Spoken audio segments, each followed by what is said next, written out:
I can clean out my car, they can come with me. I did not see that coming.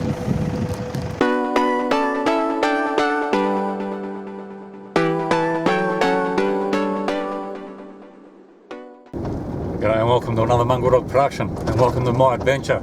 The story so far: this group left Perth a couple of weeks ago, and we've already crossed the Simpson Desert.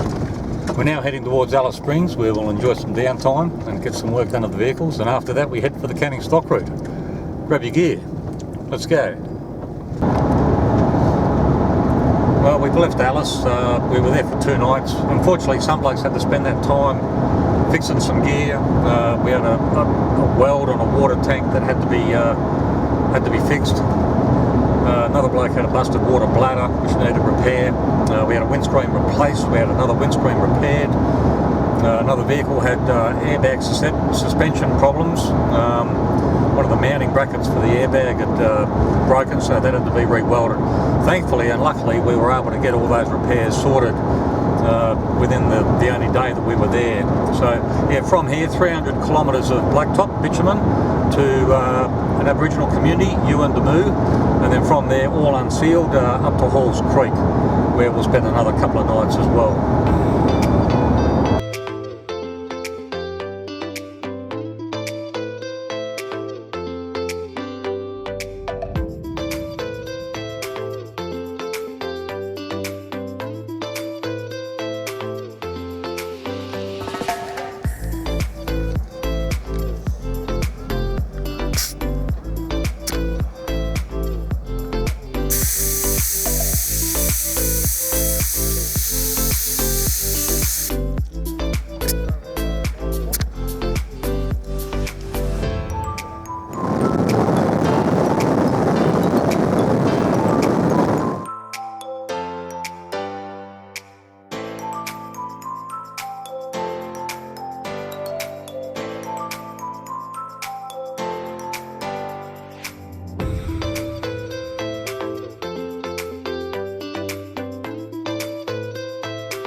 We continue heading, I guess it's northwest on the Tanami Track. This road is in good shape at the moment. It's unsealed, but it's just recently been graded. I'm not quite sure how long that goes on for. I did this road some years ago, and I added it to my list of roads never to do again, not on a motorbike at least. But, different in a car, different story of course, a bit more comfortable.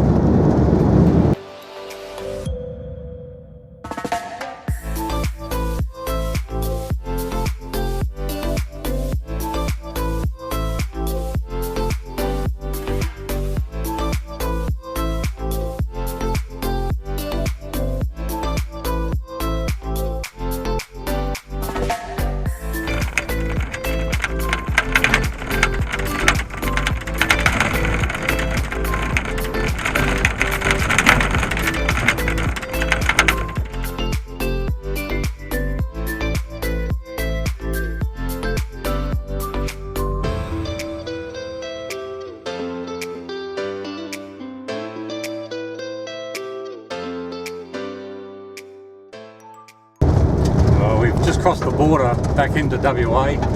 We just saved an hour and a half. We crossed the time zone, of course, so yeah, turn your watches back 1.5 hours. And typically, as soon as you cross a boundary or a border, the road conditions change, and in this case, they got a lot worse. Well, we've changed direction. Now we're heading north towards Halls Creek. On the way, we're going to stop off and have a look at the Wolf Creek meteorite crater.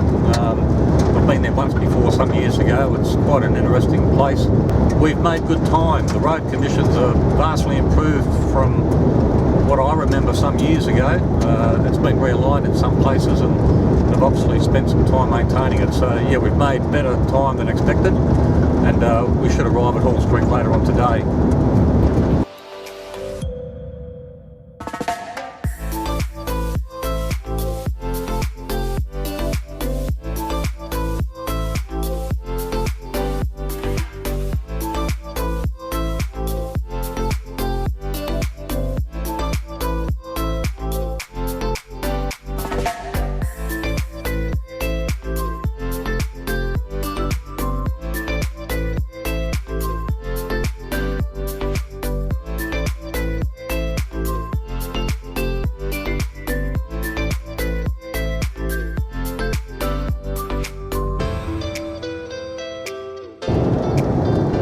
we've just commenced the biggest part of this this particular trip, and that is heading towards the Canning Stock route.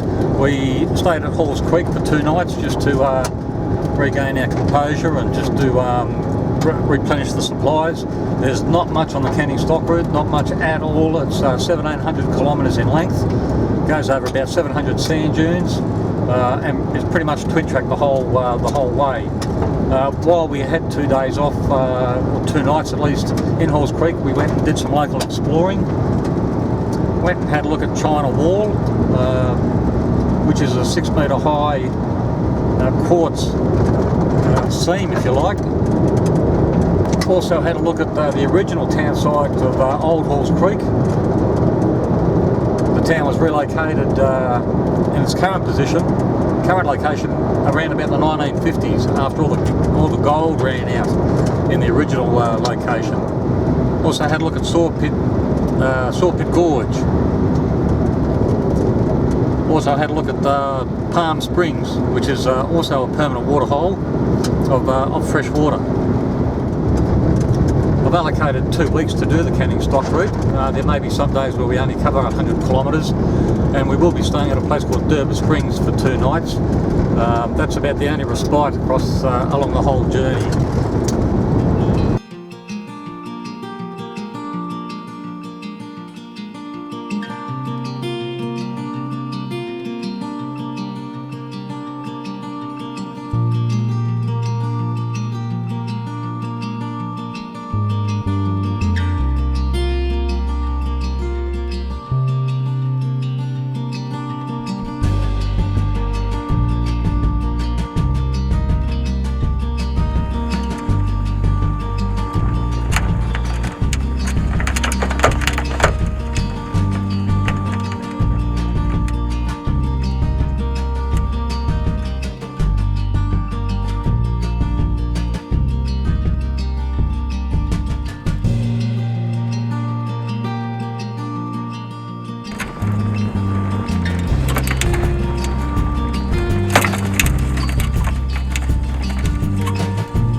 This is well 51. This is the last one on the Canning Stock route, although it's our first because we're heading from north to south, and the reason we're travelling in that direction is because of the shape of the dunes and the prevailing winds. The climbs up the dunes in the direction we're going is a lot less, but it is sharper. But anyway, this is the first of the 51 wells in our case. There's nothing here anymore. The wells were always there. They were always a water source for the local Aboriginal people. So Canning didn't really find the water. All he did was develop the water holes so that they could be used to extract water out of the ground for watering the cattle and the like. Well, I don't normally do cooking segments in one of my videos, but today, this trip, we're going to do something a little bit different. Today we're going to end up cooking kangaroo tail. Step 1, throw the tail on the fire to burn off all the fur. I don't know. Easy stuff. You had to take your ring. Step 2, season to taste and wrap in alfoil. Step 3, dig a trench, put down a bed of coals, put the kangaroo tail on top, cover with a bed of coals.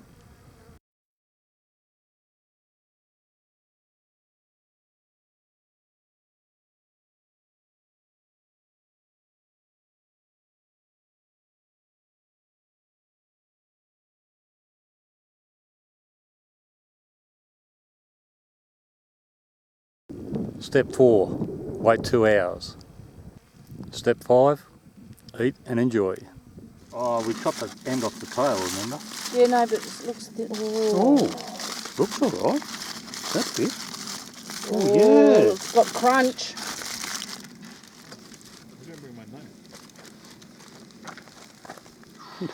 Pretty sinewy. Oh, it looks tender.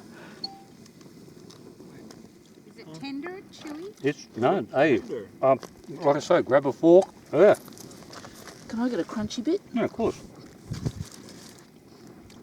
I forgot to mention, we must be one of the few countries that slaughters and eats one of the animals on its coat of arms. Well, I guess I should explain a little bit about the history of the Canning stock route. Alfred Canning was asked to blaze a trail from the Kimberley region of Western Australia down towards the port of Geraldton, cross country. The fear was that if they took them along the coastal route, the cattle could infect other cattle with ticks. So they mistakenly thought that bringing them through the inland route would prevent that. That aside, old mate Alfred ended up, the water sources were always there. He just developed them into wells every 25 kilometres apart, so that the cattle at the end of each day could get water.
Well, these corrugations have taken its toll.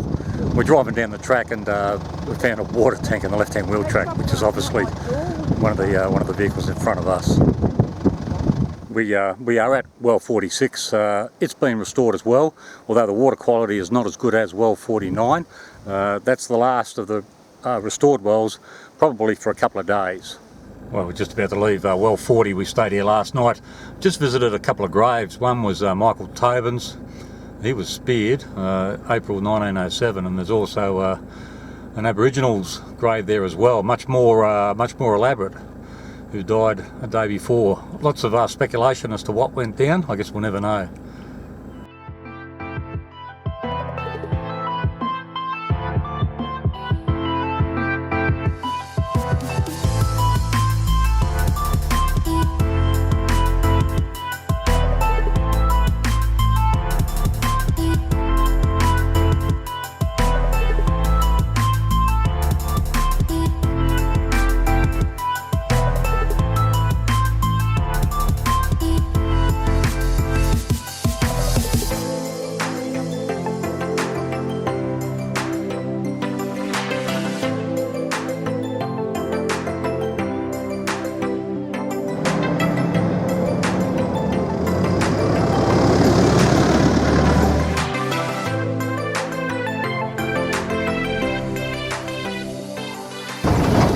Well, we've left for the morning. We're just north of Coonawarra, about 25 kilometres out. We're we're on a heavily corrugated section of the Canning Stock Route.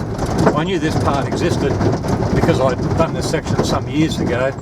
But, you don't have any option except just to, when I'm doing 18 or 20 kilometres an hour, you've got no option but to drive at that speed, because anything faster and you're just going to shake your car to bits.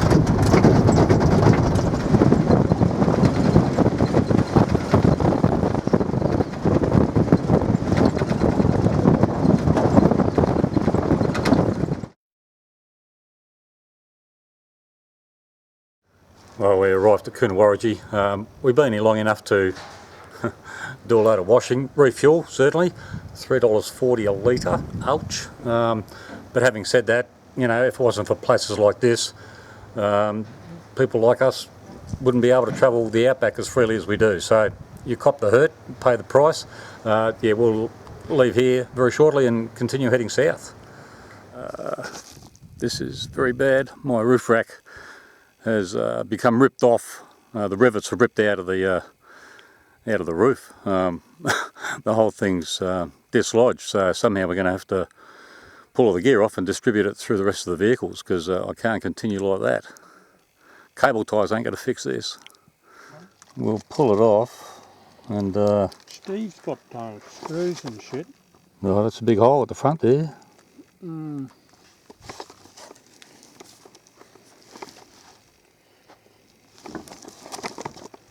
Is it just the one side?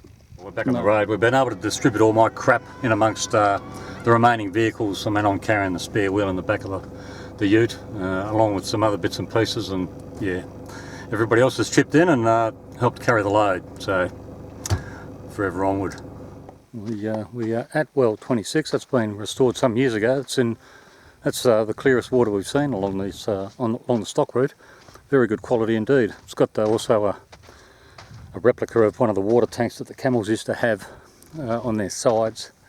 And there's a long drop down here as well. So yeah, very well established, reconstructed well.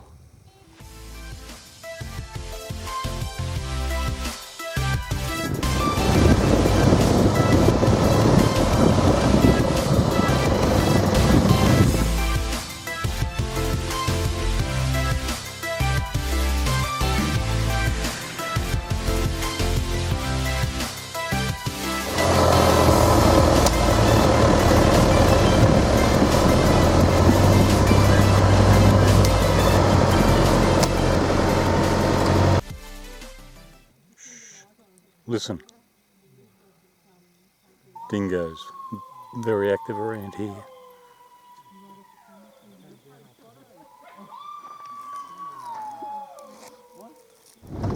We've left well 24, also known as Carrara Soak. A lot of animal activity during the night. Dingoes, camels, and of course early this morning a bit of bird life as well. So yeah, very interesting night. Lots of sounds.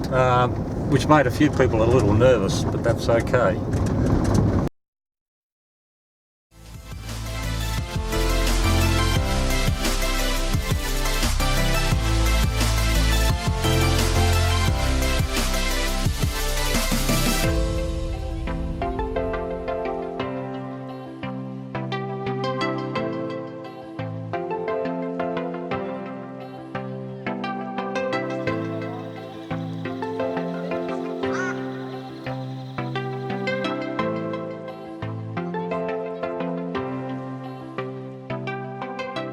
Well, I'm walking through the gorge here at Derby Springs looking for Aboriginal art, and of course there's no sign saying this way, stupid. But anyway, I'm a bit spooked because at one stage rocks like that would have been attached to that overhang there. So walking around this area, yeah, it's got me a little rattled, because one of these days some of these are going to come crashing down. Well, we're back on the road after spending 2 nights in Derby Springs. What a refreshing change in this harsh environment out here. And it was good to get out of the car and have a walk around and use different muscle groups for a change.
I did not see that coming.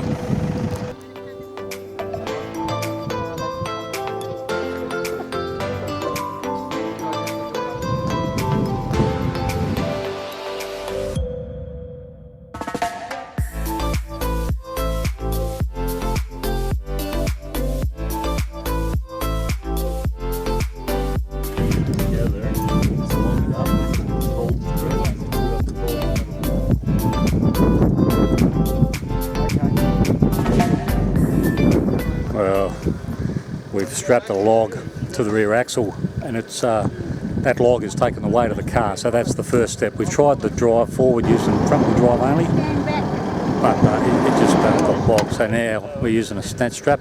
We're going to try and tow it to well 15. Well 15's a restored bore or restored well with good quality water, so we're going to try and tow it the 2 kilometres to well 15, so at least we're off the track and in more comfortable surroundings.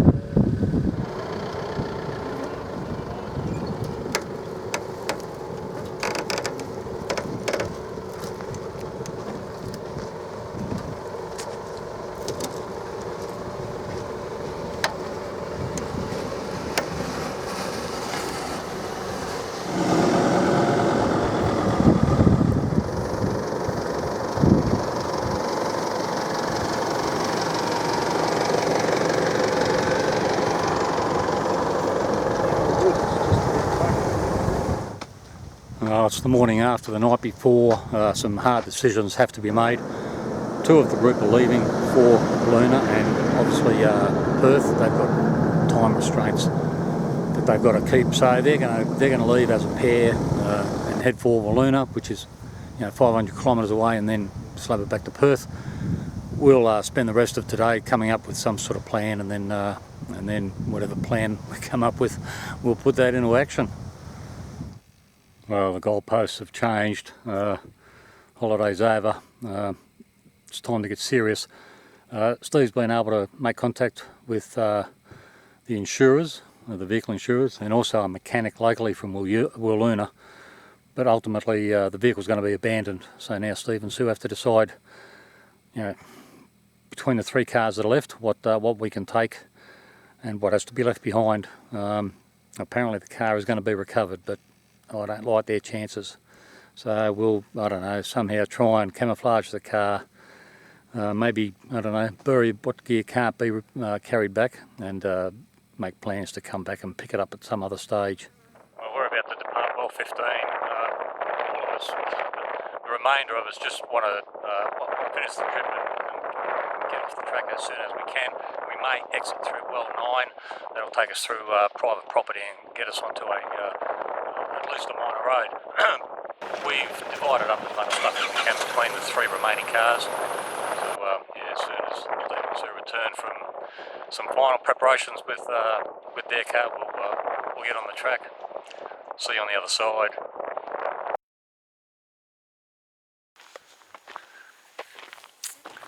Well, we're at well 9, which is a bit of a crossroad for us. I think we'll all agree to head out to A Road, which is 57 kilometres sort of due east of us here, rather than continue on the Canning Stock route. It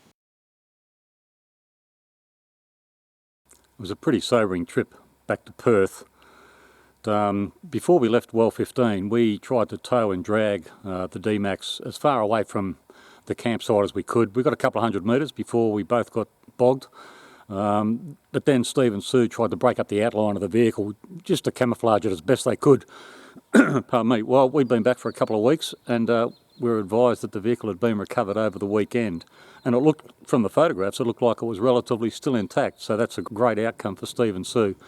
We still don't know what caused the catastrophic failure of that axle. It could be that Steve had hit a rock, I don't know, 2 years ago, and that might have been the start of it. And the conditions on the Canning were just too much for it, and something had to give. But a good result in the end.